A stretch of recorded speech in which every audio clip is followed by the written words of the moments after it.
Hello and welcome to Truck Stop Murder and True Crime Podcast. I am your host, Gary Howard, as always on the road, tire spinning, rubber side down, always moving forward. Hopefully everybody's having a good day. I am not too bad, but as always, if you're a return listener, thank you so much for coming back.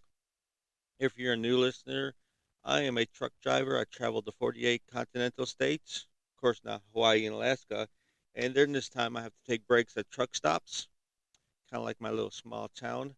And I'll talk about what if you travel through there, was there to eat, what people think about it, and maybe some other things along the way that I might find fascinating about the place.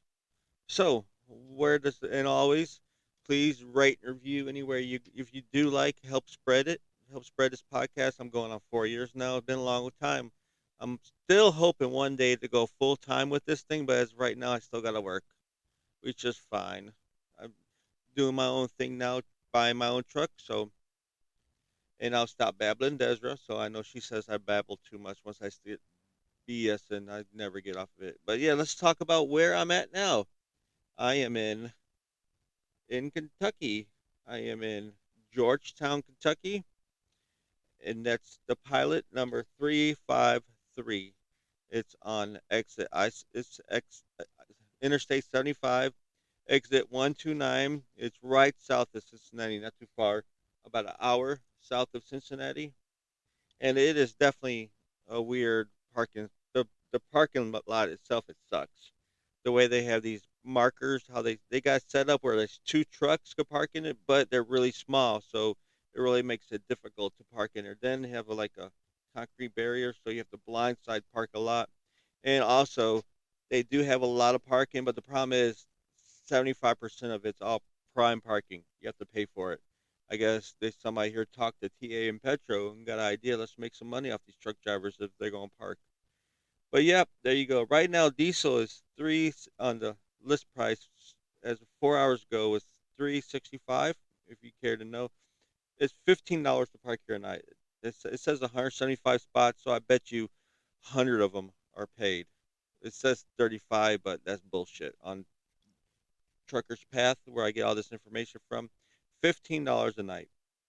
So if you late night and you want to park, that'd be fine. But you might run like I did last night, where at nighttime, if people park in these places and they don't pay for it, well, if it's late at night, they'll park there anyhow. And I showed up to one, paid for parking, was getting ready to park, and I told the lady there's no more parking spots. They're like, sorry, I give you a refund, but we're not allowed to go kick anybody out. So I guess I was out. I had to go pay. I got my refund, but I had to park at a scale house. But so therefore, if it's late night and I see open reserved, I'm parking there. Screw it. So, but yeah, the address to this place is 110 Triport Road in Georgetown, Kentucky, area code 40324. It says Highway 75, exit 129. So if you're traveling through here and you need some food and you get fuel and whatever, what they have, of course, they have the truck stop regular food, chicken strips and different things like that. Where Pilot has hot dogs, rollers. They have some burritos in there, which I think I'm gonna grab once I get done recording. I'm got to deliver today. My appointment's at 8 p.m., so I thought I'll record this while I'm waiting. But they have that food, and inside they have a Wendy's, so you can have some Wendy's if you want. Right across the street is a Hangar 54 Pizza. I didn't see that, but it's on here on Trucker's Path. I'm gonna have to go look. Pizza does sound good. And then you have a Waffle House, which is right across the street, and the Shell gas station right across the street. Where if you want beer, the Pilot here does not sell beer, but if you walk across the street to that place, gas station right across the street, they do sell beer there. Now there's other restaurants on the other side of the highway at another Pilot. This is one Pilot. There's another Pilot across the street. So if you want to McDonald's, you could go over there. But we're talking about this Pilot right now. Eventually in the future, I might talk about the Pilot across the street, but one truck stop at a time. So, what does people think about this place? Well, first of all, this guy thinks it says packed people everywhere. Wendy's is okay, but was next for a shower for 45 minutes. Had enough time to eat and still wait. Walk in to see how many were empty. Saw about 5 dirty showers. Then old man says, I can't be back there. I said, I've been waiting in line for 45 minutes. In the next couple of minutes, he had a shower, so I guess the guy was just hiding back there. That was a 1 star review. 3 star review appears they have remodeled. Too bad it wasn't the parking lot. Yeah. If you don't mind sleeping up or downhill, then it's fine. The only decent spots are the reserved ones. Only reason I gave it a 3 star. The rest is fine. Typical Pilot Whitney Cinnamon Bun Waffle House across the street. Okay, 1 star review. Paid for parking, but at 10 p.m. all spots were full. They still had nine showing on the app, so went inside. They said they don't go outside at night. See, they do. So there you go.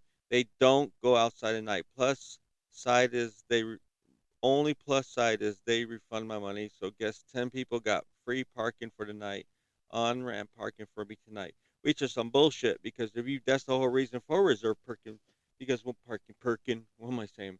Parking because I know when I stopped at the pilot last night, I was negative time. I was driving on borrowed time on my DOT, so that's why I reserved it. So that's the whole reason why. Even so, might as well just park for free if they're not going to go out and run you out. Now I've been to places where they did run people out. They send the big guy out there banging on doors. But I guess Pilot and Flying J just don't care. Guess we could call the corporate office. Let's see. Right here, 2 star. It's a pain in the rear getting in here. You have to climb in and climb back out when leaving.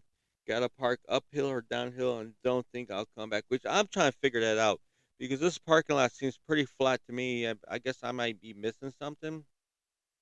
I don't know. I'm only gonna be staying here for a few more hours because, like I said, I gotta go deliver. I had a 2 delivery on this load, so I'm delivering to the last one. Here's the 5 star review. No power, no fuel, 3 p.m. I guess their power was out a while back, 2 months ago. So everybody was complaining about that. Def pumps are down. This guy, 3 star. I'm going to go 2 more reviews on this. The store is clean. The environment is cool, but there is a lot of sketchy stuff going on around, like drug deals and thieves. It's a truck stop. I did not see none of that stuff. I had some guy ask me if he had some money. He pulled up next to me while I was coming back from across the street to get my beer, and he goes, "Excuse me, I hate to bother you." He goes, pointing out his wife was passed out in the back seat. Maybe she was dead. Uh, I, no, she was clearly sleeping. And he asked for some money for some food or gas, whatever. So I threw him a 10 spot. Later on, I thought maybe I should have bought him some Wendy's if he was hungry. But anyhow, last review, truck stop review wrote, I was gonna rate this location 4 stars until I left and lost my truck in a pothole to a huge invisible crater. I was trying to avoid it, but it was too huge. All my stuff come flying down on my head. Def is down. A nice journey to the store. I only stopped for fuel. Pumps are a bit outdated, but fast. Pump 23 is down. Pumps are made for short people in all uppercase letters. Watch out for the craters. So there you go. There is the truck stop.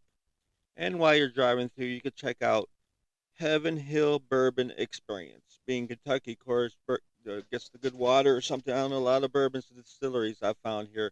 But let's talk about it. Heaven Hill Bourbon Experience. Nestled in the heart of historic Bardstown, there's something for every bourbon fan and all new Heaven Hill Bourbon Experience. You're invited to discover our heritage, tastes, and traditions and raise a glass of the finest American whiskey. I want to go. You can learn Taste Shop. Come join us for a tasting in one of the 3 iconic tasting rooms. Walk through the interactive exhibit gallery. Have a drink at the Five Brothers Bar, and then be sure to check out the newly expanded gift shop. There you go. They have a podcast, drink recipes, where to buy merchandise. You can go to their website at heavenhillsdistillery.com, which I will be doing. I'll check that out. I'm always looking for something to do while I'm on the road. So let's talk about a murder. Now, on this case, I'm going to go back in time, way back in time, but it's not too far from where I'm gonna start really focusing on that once I record episodes. I'm gonna try to do it where I'm at by the truck stop at the time, and this is where I'm at right now. Now, once you hear this podcast, I'll be gone because I'm leaving here in an hour or so. But as of right now, this is the location I'm at. And like I said in the past, this was my initial thought. So sadly, I'm gonna have to go kind of do research as I'm driving, do much research as I can. But sadly, I'm gonna be doing a lot through the Wikipedia source. And if you don't like that, well, like I used to say, then get. That's it. I'm sorry. What did I say? I don't know. I forgot. But anyhow, I'll do the best I can with the amount of time I can, and sadly, I have to go to the Wikipedia route. So, without further ado, let's go on to the story. We are talking about way back in time in 1826. It's a long way back. Nation's barely a country still wearing diapers. No, actually, it's probably 40 years old. But we're still, either way, it's still a young country. We're talking about Jeroboam Beauchamp. Beauchamp. His first name is Jerebboam Beauchamp. He was born in Barron County, Kentucky in 1802, educated in the schools of Dr. Benjamin Thurston. He resolved to study law at age 18 while observing the lawyers practicing in Glasgow and Bowling Green. Beauchamp was particularly impressed with the abilities of Solomon P. Sharp. Sharp had twice been elected to the state legislature and had served 2 terms in the U.S. House of Representatives. Beauchamp became disenchanted with Sharp when in 1820 a planter's daughter named Anna Cook claimed Sharp was the father of her child, who was stillborn. Sharp denied paternity, and public opinion favored him. Of course, at the time, being an unmarried wife with a baby, yeah, the disgraced Cookie became a recluse in her family's plantation outside of Bowling Green. Beauchamp's father lived a mile, or 1.6 kilometers, from Cookie's estate, and the young man wanted to meet her. Beauchamp gradually gained Cooks. I'm gonna say Cook, but it's Cookes, Cookie, I guess, Cookie's trust by visiting under the guise of borrowing books from her library. By summer of 1821, the two became friends and began a courtship. Beauchamp was 18. Cook was at least thir- Cook was at least 34 at the let me repeat it. At the courtship. Beauchamp was 18. Cookie was 34. As the courtship progressed, Cook told Beauchamp that before they could be married, he would have to kill Solomon Sharp. Beauchamp agreed to her request, expressing his own desire to dispatch Sharp. The preferred method of honor killing in that day was a duel. Despite Cookie's admiration that Sharp would not accept the challenge to the duel, Beauchamp traveled to Frankfurt to gain an audience with him. He had recently been named the state's attorney general by Governor John Eder. Beauchamp accounts of the interview states that he bullied, and humiliated Sharp, that Sharp begged for his life, and that Beauchamp promised to horsewhip Sharp every day until he consented to the duel for honor of his woman, not wife yet. For 2 days, Beauchamp remained in Frankfurt awaiting the duel. He discovered that Sharp had left town, allegedly destined for Bowling Green. Beauchamp rode to Bowling Green only to find that Sharp was not there and was not expected. Sharp was saved from Beauchamp's first attempt on his life. So Cook Cookie resolved to kill Sharp herself. The next time Sharp was in Bowling Green on business, she sent a letter to him and denounced Beauchamp's actions and claimed she had broken off the contact with him. She asked Sharp to visit her at her plantation before he left town. Sharp questioned the messenger who delivered the letter as he suspected a trap. He replied to her saying that he would visit at the time appointed. Beauchamp and Cook awaited for the visit, but Sharp never arrived. When Beauchamp rode to Bowling Green to investigate, he learned that Sharp had left to Frankfurt 2 days earlier, leaving substantial unfinished business. Like he was scared. Beauchamp concluded that Sharp would eventually have to return to Bowling Green to finish his business. There, determined to await Sharp's return, Beauchamp opened a legal practice in the city. Throughout 1822 and 1823, Beauchamp practiced law and waited for Sharp to return, but he never did. After Beauchamp had not completed tasks, she set him. Cookie married a younger man in mid June 1824. Beauchamp immediately hatched another plot to kill Sharp. He began sending letters, each from a different post office, and signed with a synonym, requesting Sharp's assistance to settling a land claim and asking when he would again be in Green River County. Sharp finally answered Beecham's last letter, mailed in June 1825, but gave no date of his arrival, so he knows something's up. Serving as Attorney General in Governor Adder's administration, Sharp became involved in the old court, new court controversy. Kind of like how today is everybody, all these old people say, but it's not like the old days, and new people like, well, it's the new days, not the old days. We progressed. So, yep, same thing going on here. The conflict was primarily between debtors who sought relief from their financial burdens after the panic of 1819, the new court or relief faction, and the creditors of those obligations were owed, the court and anti-relief faction. Sharp, who came from humble beginnings, my reefer unit went off. I don't know if y'all heard that. I can't turn it off because I have a load of chicken. If I turn it off, then it'll go bad. And the creditors who have obligations. Sharp, who came from a humble beginning, sided with the new court. By 1825, the new court faction's power was on the decline. In an attempt to bolster the party's influence, Sharp resigned as Attorney General in 1825 to run for a seat in the Kentucky House of Representatives. His opponent was Old Court Stewart John F. Crittenden, Crittenden. During the campaign, Old Court supporters again raised the issue of Sharp's seduction and abandonment of Anna Cookie. Old Court supporters John Upshaw, wearing printed handbills, wearing, W-A-R, not like clothes, wearing printed handbill, W-A-R-I-N-G, handbills that not only accused Sharp of fathering Cookie's child, but said that Sharp had denied parentory, I can't say that, parentory, being his parents of the child on the grounds that it was a nonsense, and that the son of Cookie's family slave. Rather, Sharp, which such a claim was never determined, despite the allegation Sharp won the election. And the word I said crazy was a mulatto.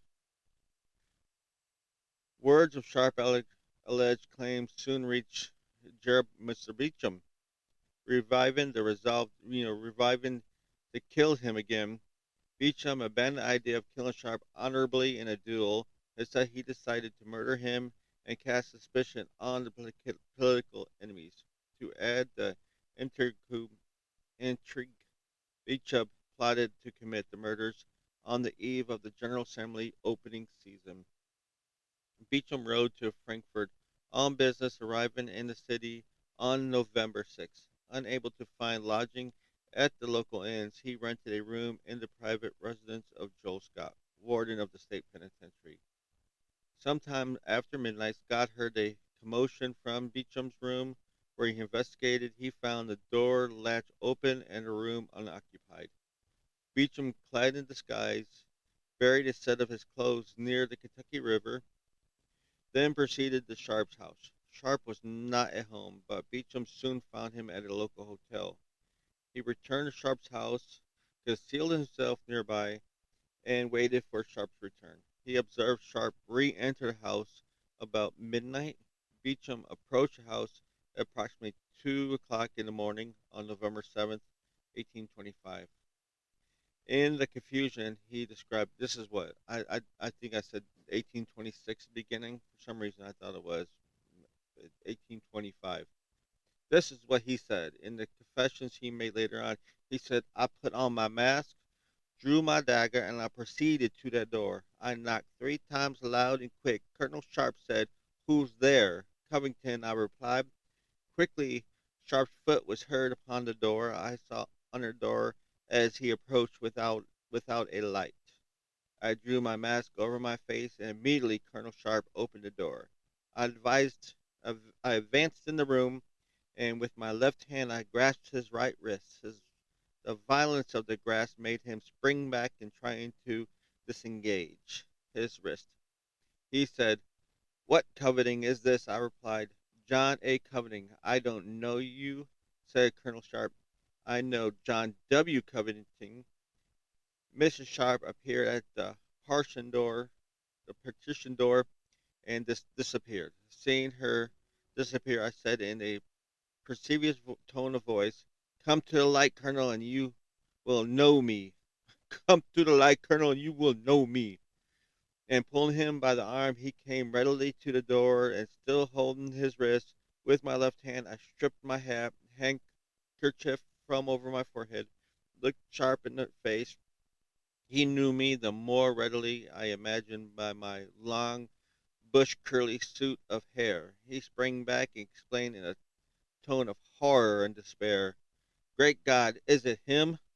As he said that, he fell on his knees. I let go of his wrist and grasped him by the throat, dashing him against the facing of the door, and muttered in his face, Die, you villain, as I said, as I plunged the dagger into his heart. That was, according to him, his confession. The wound severed Sharp's aorta, killing him almost instantly. Sharp's wife, Elsa, witnessed the entire scene from the top of the stairs. In the house, Beauchamp fled before he could be identified or captured. Returned to the site where he had buried a change of clothes. He stripped off his disguise, tied it up with a rock, and sank it at the bottom of the Kentucky River.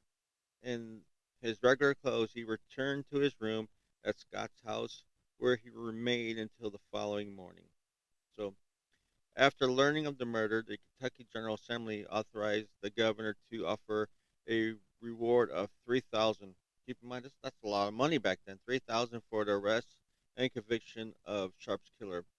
The trustees of the city of Frankfort added a reward of 1,000, and the friends of Sharp raised additional 2,000 reward. Suspicion for the killing rested on 3 men: Beauchamp, of course, this guy named Waring, and Patrick H. Darby.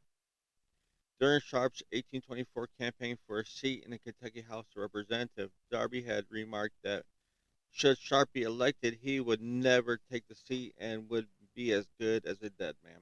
Waring had made similar threats, boasting that he had already stabbed 6 men. A warrant was sworn out for the Waring's arrest, but officials soon learned that he was incarcerated after being shot. He was incapacitated after being shot through both hips the day prior, before Sharp's death. When Darby discovered that he was under suspicion, he began his own investigation into the murder. He traveled to Simpson County, where he met Captain John F. Lowe, who told Darby that Beauchamp had related to him detailed plans of the assassination. He also furnished Darby with a letter that contained damaging admissions against Beauchamp. The first night following the murder, Beauchamp stayed at the home of a relative in Bloomfield. The next day, he traveled to Bardstown, where he spent the night. He lodged with his brother-in-law in Bowling Green on the night of November 9th, which is my son's birthday, Davis, before returning to his house in Glasgow on November 10th. He and Anna had planned to flee to Missouri, but before nightfall, a posse had arrived from Frankfort to arrest him. He was able to get away. He was taken to Frankfort and tried before examining court, but Commonwealth's attorney Charles S. Bibb said that he had not yet collected enough evidence to detain him. Beauchamp was released, but agreed to stay in Frankfort for 10 days to allow the court to finish its investigation. During this time, Beauchamp wrote letters to John F. Crittenden, C.R. Crittenden, and George M. Bibb, requesting their legal aid in the matter. Neither letter was answered. Meanwhile, Beauchamp's uncle, a state senator, gathered a defense team that included former U.S. Senator John Pope. During the investigation, unsuccessful attempts were made to match a knife taken from Beauchamp upon his arrest to the type of wound observed on Sharp's body. Efforts to match a footprint found near Sharp's house to Beauchamp was similarly unsuccessful. The posse that arrested Beauchamp had taken a bloody handkerchief from the crime scene, but had lost it on the trip back to Frankfurt after the arrest. They did not secure it very well. I guess maybe it fell off the horse. The horse ate it. I don't know. But the best evidence presented by the prosecution was the testimony of Sharp's wife, Elza, that she heard the killer's voice and that it was distinctly high pitched. When given the opportunity to hear Beecham's voice, she identified it as the killer. When questioned, Patrick Darby testified that in 1824, Beauchamp had solicited his service in order to bring suit against Sharp for unspecific charges.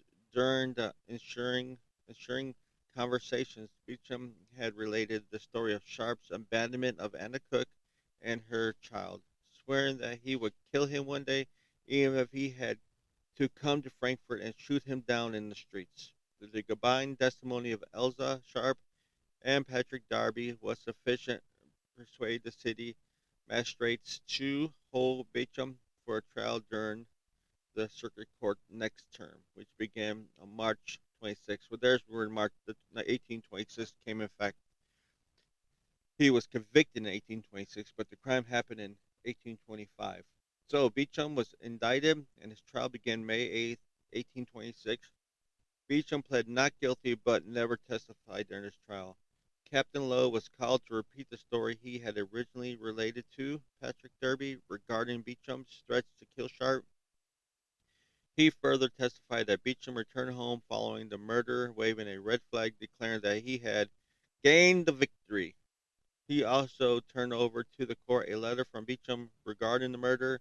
In the letter, Beauchamp maintained his innocence, but he told Lowe that his enemies were plotting against him and asked him to testify in his behalf. The letter gave Lowe several talking points to mention if called to testify, some true and some otherwise. Elza Sharp repeated her assertion that the murderer's voice was that of Buchanan Beauchamp. Joe Scott, the warden who gave Beauchamp's lodging that night of the murder, testified that he heard Beauchamp leave during the night and return later that night. He also mentioned that Beauchamp was extremely inquisitive about the crime upon being told of it the next morning. That was the most extensive testimony came from Darby, who recounted his 1824 meeting with Beauchamp. According to Darby, Beauchamp claimed that Sharp offered him and Anna $1,000, a slave girl, and 200 acres of land if they would leave him alone. Sharp later reneged on the offer. Some witnesses maintained that the killer's claim to be John A. Covington was telling. They said both Sharp and Buchanan had been acquainted with John W. Covington and that Beauchamp often mistakenly called him John A. Covington. Other witnesses told of threats they had heard Beauchamp make against Sharp. Beauchamp's defense team attempted to discredit Patrick Darby by stressing his association with the old court and suggesting the murder was politically motivated. They also presented witnesses who testified that they knew of no hostility between Beauchamp and Sharp, and questioned whether Darby and Beauchamp 1824 meeting had ever even occurred. During closing arguments, defense counsel John Pope attempted to discredit Darby. The latter reacted by assaulting one of Pope's co-counselors with a cane. He attacked him in court with a cane. You lying pig, attacked him. The trial lasted 13 days, and despite the absence of any physical evidence, including a murder weapon, the jury returned a guilty verdict with only 1 hour deliberation. So on May 19th, Beauchamp was sentenced to be executed hanging on June 16th, 1826. Look at there. They didn't fuck around. During the trial, Anna Beauchamp now appealed to John Waring for help. Let me repeat that again. During the trial, Anna Beauchamp appealed to John Waring for help on her husband's behalf. She also tried to entice John Lowe to commit perjury and testify on her husband's behalf. Both appeals was denied. On May 20th, Anna was examined by two justices of the peace on suspicion of being a accessory to the murder, but was acquitted due to lack of evidence. On her request, Anna was permitted to stay in the cell with Beauchamp. Ain't that nice? They get to hang out together. That would never happen. Imagine if somebody tried to do that today. Well, since my husband is about to be executed, can I just hang out with him in the cell with him so he ain't lonely? You don't have to be lonely at prisoners.com. Pope's request to have the verdict overturned was denied, but the judge granted Beauchamp a stay of execution until July 7th to allow him to produce a written justification of his actions. In it, Beauchamp said that he had killed Sharp to defend Anna's honor. Beauchamp had hoped to publish his works before his execution, but the liberous charges it contained. The prosecution witnesses committed perjury and bribery to see him convicted. Delay in public delays its publication, so it was never put out. So let's go on the day of execution. The Beechams was accused of trying to bribe a guard and let him escape. Didn't work out, but this effect failed. They also tried to get a letter to Senator Beauchamp asking for help in escaping. No. A final plea to Governor Disha for another stay of execution was denied on July 5th.